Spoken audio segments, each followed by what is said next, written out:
We all know the Gospels aren't historical documents as we understand history today.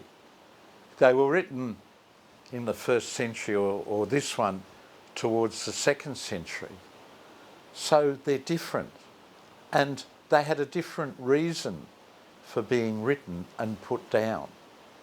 So in this passage here, kind of getting to the end of Jesus' life on this earth, we have John writing, and he's imagining the prayer that Jesus would say for his disciples and for the people who were around him.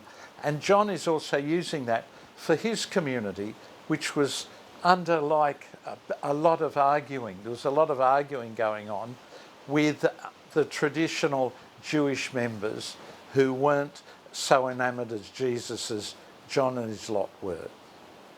So we got a prayer that's spoken out loud for the listeners or for the observers, for us. It's a prayer written out loud for us. Now, I was just doing my walk in Ashfield Mall, and this lady comes up to me, and she's had a terrible life, and her son has died in terrible situation, you know. And we talk, and there's this real sadness in her eyes. And what do you say in times like that? What do you say? I say, do you want me to pray for you? And she goes, oh yes, please. So in the middle of the mall, in the middle of all that's going on, I give her a blessing, you know. Just say the traditional blessing. And she goes off. And I remember a family I was involved with where their darling little baby girl died. And I did the funeral.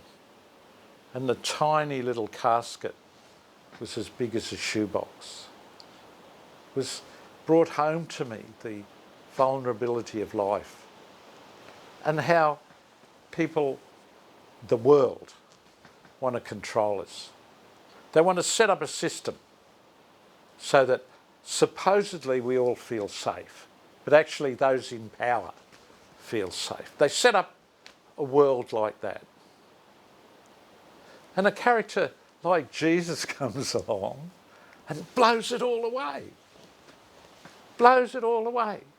Sees through all the stories, sees through all the power struggles, and says, hey, you're in charge of your own destiny. You're in charge of your own destiny. There's a power greater than me that I know.